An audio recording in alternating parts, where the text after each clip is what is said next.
Well, happy day before America's birthday. It's July 3 right now. I want to show you some techniques that I'm using: red, white, and blue. The white paper, ultramarine blue, and for the red, I'm doing a combination of alizarin crimson and cadmium red.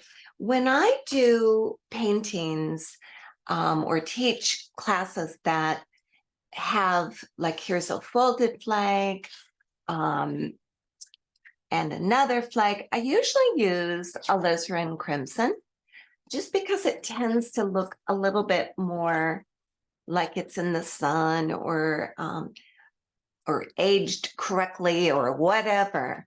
But in doing flowers, I want to add some cadmium to be a true red.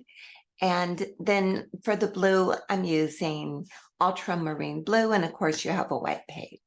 Now, these techniques, of course, work well for any flowers, but I just thought it'd be fun to be a little bit on the whimsical side and stay within the colors. I'm using just some scratches of paper that I cut off from something or another. And I'm going to do a rose and whatever we want to call this. And I'm also going to do a little bit of a line and wash on top of it, just to give it that kind of fairy tale look in my mind. I love taking a painting and then just going over it afterwards with different fun ink lines using a micron waterproof. And a lot of times it's fun to do some of the leaves and techniques, that weren't colored in. So I first painted the watercolor. A lot of times people do it backwards than that. And I sometimes will do the ink part first and then paint it. But there's something really cool about first painting and then finding how you want to do the ink drawing when you do it on top of it. I also really like to not keep the ink lines perfectly with the painting. I like it when they come out past it, or I like when the paint comes out past it. I just think it adds a little bit of a fun look to it. So let's first make a couple of our flowers, and then let's go and do a little bit of the ink and wash feeling to it. Deal? I'm going to use a size 8 only today. And the first one that I want to do is a rose by any other name. I have a little smudge here. I'm not worrying about it. This is just playing around. So I'm starting out with alizarin crimson. And here's how I do my roses. I really like my roses. I like that they have just kind of an interesting feeling. I like the leaves that I put in with them. And I want to show you how I do them in case you like them too. So I start out, I'm on an 8, and I start out using the tip of my brush, almost perpendicular, but not quite. So I'm doing almost kind of like a little yin-yang symbol. And then I'm going out. I'm going to tap off. I have a little too much water that it's puddling a little more than I want.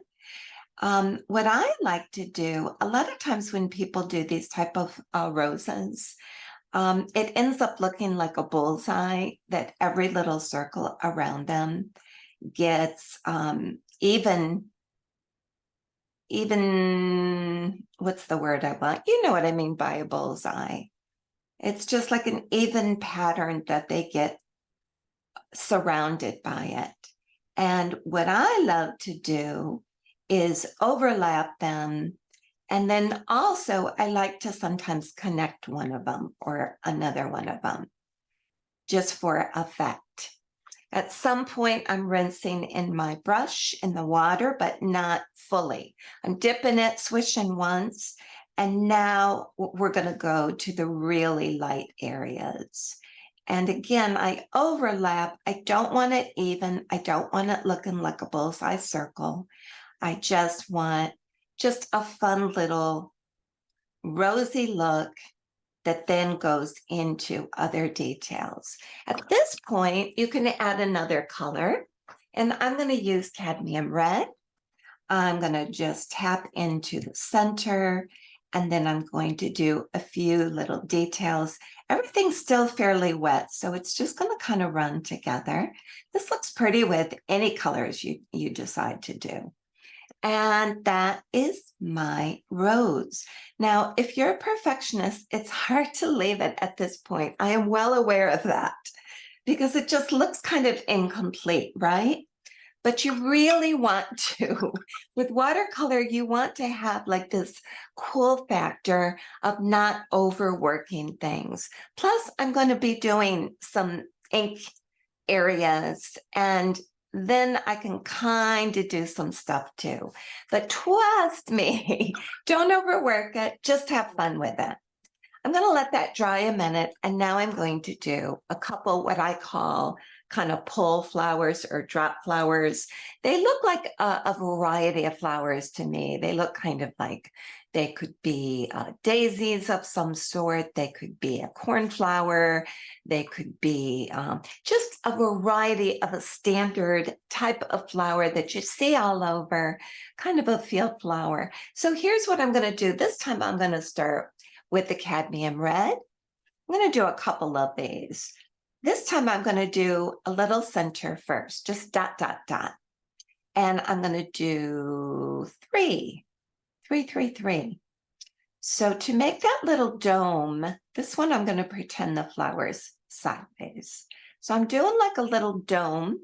This is basically circular. This is kind of oval. This is kind of going to face, the dome's facing that way, right?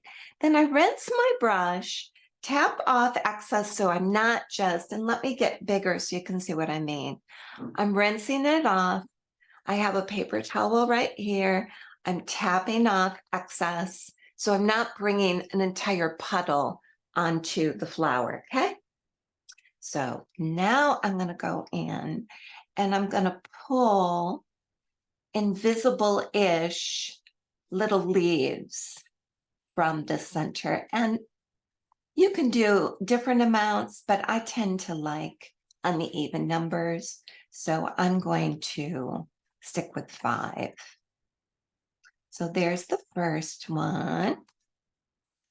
And again, notice I don't care that they're not perfect, do I? No, you don't. Good answer. You just want to have fun with these. Now I'm going to go over here, and this time I'm going to make some of them. First, I do kind of the watery, and then I tap into the center. This time I'm going to have a couple in the back that look shorter. Just so it looks, it's funny, twirling this little piece around makes it want to go faster, like I'm doing a little game or something. There's that one. And then this is going to be a dome. So I'm just going to do 4 or 5-ish little petals coming out of that one. Okay. Now I'm going to go back into the alizarin, or excuse me, this time I'm staying with cadmium red, and I'm going to tap a little bit of more wettish paint. And I'm trying to go to the petals slightly if I want, just to allow the magic of watercolor. It's just such a cool scene when the watercolor catches onto the leaves. And if you want to help it, you can tilt your paper a little bit. I'm doing it on these little cards that I have, but you can do whatever you want. So this one has a shorter side, so it looks like it's facing in that direction. This one's towards us, and this one is only a part flower this way, okay? So I'm rinsing my little brush, size 8. I love silver black velvet. Snap brush would work well too. There you have a nice variety. Now I'm going to go to blue. So I'm going to go to ultramarine blue, which to me is kind of a flag blue. Do you know there's such a thing as a presidential blue, an official president blue? My husband does production, and he does where he provides sound and lighting and this and that. And he's done quite a few presidential candidates or presidents at press conferences.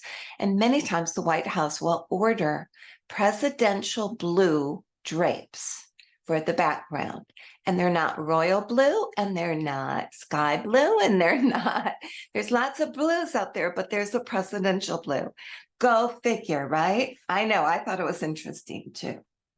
Never a dull moment over here.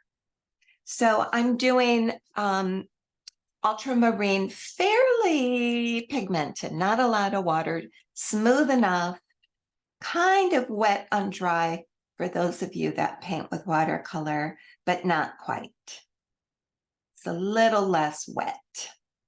So there's a leaf, and I'm just kind of letting it come a little bit to a point. And again, you know, I love threes. I love uneven numbers. Now I waited until this rose had a surface dry. It's still a little wet in the center, which you can see with the shine in the center of the rose. And, but on the outside, it's at least surface dry, so I'm okay. One thing I love to do, I'm going to show you with this, even though if we do an ink style with it, I might cover it up, but let me show you a little trick I use. I have and this is a paper mate, but I use several brands, mechanical pencils, nothing fancy. I press the ink back in. Now you can do this on the back, use a flat brush. You can use another sharp item, but this just fits in the hand so beautifully, and it's just so easy. And I literally scrape in, and I like to do it off center sometimes too. I'm just scraping in where I want little areas that have texture. And I'm going in and I'm getting more water. And here's what's cool. If you do that and then go over it to kind of like make it more three-dimensional by softening some of the line area. Let me show you from here, and I'll go in a little closer, a lot closer. Your paint, here's my lightish, I'm kind of lifting a little bit, softening, so that the leaf looks like it has more texture, pushing that back in there, so that the leaf looks like it has more texture, because it's lighter in the center and dark on the edges, right? We know that little trick. So it has more texture, plus the darkness, and I'll do it with this a little more too, the darkness of the paint will go into the little crevices that I created. Kind of cool, right? I figured that out one time, painting around, even though I don't want you to be a perfectionist, when I see my painting on this screen so huge, I'm thinking, it's a little sloppy. There's a difference between sloppy and perfectionism. Or is there? Da, da, da, da. So here is my patriotic little rose so far. I'm not sure if I'm going to do a stem. I may just leave it at that until I do the ink part of it. Now I'm going to go into here, and I'm going to do little baby leaves, ultramarine. I'm using the tip of my brush. Since I'm so close here with this camera, I'm just going to stick with it. So I'm going to I find that it's easier if you do kind of the outline first. And it's also easier if you do it quickly at the tip, like little thin lines like that. And I'm just going to do a couple over here, a thin line with the tip of my 8. Of course, your brush will give you thinner marks if you are holding it with the tip. And if you press down, it'll be thicker marks. Right now, I want thin, okay? So now I'm going to go in and just do tiny little leaves. Now I'm pressing down. Let me get that side camera going. So I'm pointing, I'm continuing the line from the stem of the leaf, and I'm doing either 2 or 1. Here's couple more over here. And just filling things out. Sometimes I build the leaf right on top of the stem, and sometimes I take it and take it out of it. Either way, it's just cute. See, that's right on the stem, and this one is a little bit off it. Show you one more from the side like this. So I'm pressing and then pulling.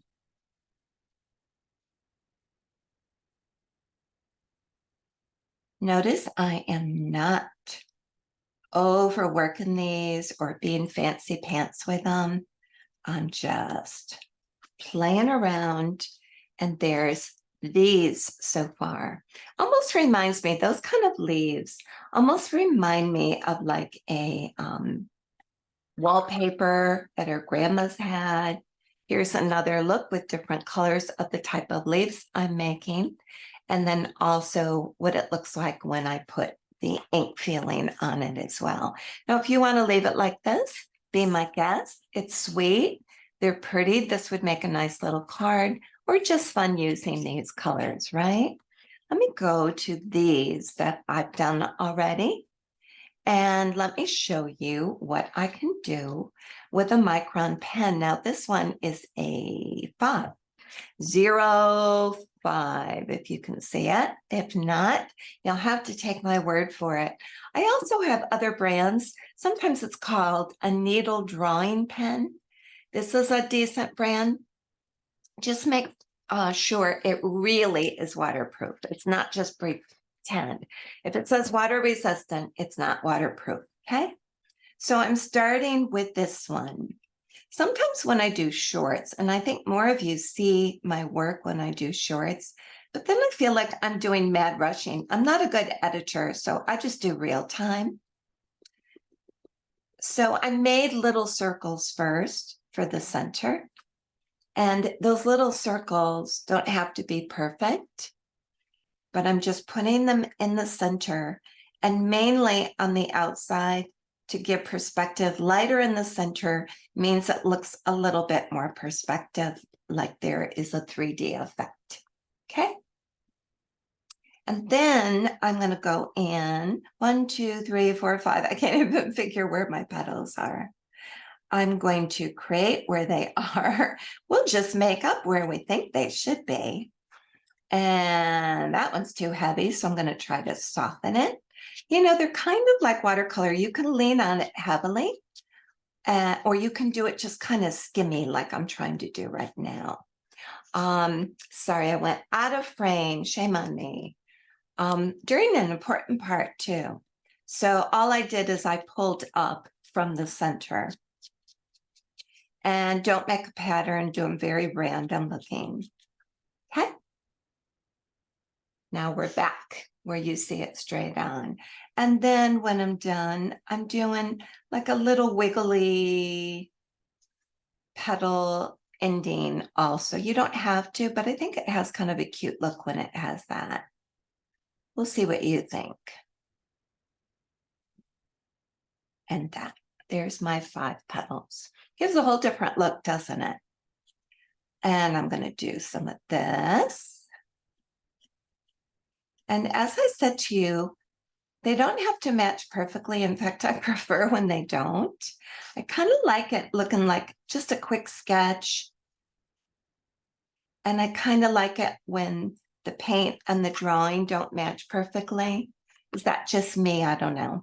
In fact, while I'm at it, I think I'll do another few that are only with the line. Line and wash and ink and wash, by the way, are the same things. So whatever you want to call it is fine with me. I use both.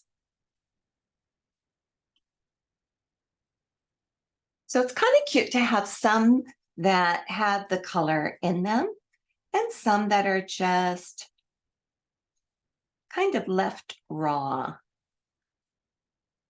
If you painted something that you go, you know, I can fix that. Yes, you can with your pen once you get going. Whenever I'm showing my students anything that has a pen involved, a waterproof pen, I usually say micron style. I think micron is like saying Kleenex for tissue, but this really is a micron. And this is what started the whole thing. So there you go. There is my patriotic flower. How's yours looking if you're painting with me? I'll show it to you real close. Makes a whole different look once you add the ink, doesn't it? Now you could say, oh my gosh, it's going over this area, or the red is wrong, or this or that. Then you'd lose the feeling of this sweet little artsy look. So try to get into that groove, and I really think you'll be happier. There's a time and a place you do want to be really specific. If I'm doing a consignment of someone's pet, or if I'm doing something real carefully, a portrait, a scene that I want to be realistic, even if it's not fully photorealistic, I want it super realistic for some reason in that piece. Well, I want to know how to do that. But if I'm doing a fun little artsy look like this, then I want to enjoy the freedom that watercolor has. So here is this one I did with you? I think so. So here we go with this one. So I'm doing the inside, which is barely dry, and that's fine with me. And I'm just scrabbling. Yes, it's a word. All right, I'm lying. I'm scrabbling to just get the sense of a rose. And if there's like a little loose area that didn't quite make sense, I just might try to fix that a hair or not. And as you know, I might go outside the rose a little bit too, just for fun. So there's the rose by any other name. And then I'm going to go to my leaf and do a little bit of this too, just playing around with it. And if I want, I can add another leaf, which I will, just to show you what I mean. I just think it has a cool look when some is finished and some is not. And let's see, I might do something here. I might, you never know. Maybe, I don't know what I'm doing here. I might be getting in trouble. What do you think? So there is my rose, my patriotic rose. Here is this. For these flowers, let me just do them real quick. I did a little circle around it just to be fast for you. I usually just do ... and call it a day.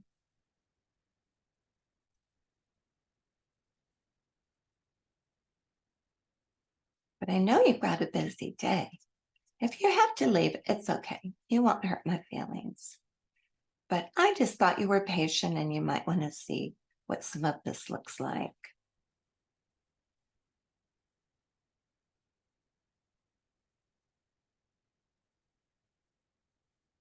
Plus, it gives you another chance to kind of practice, right?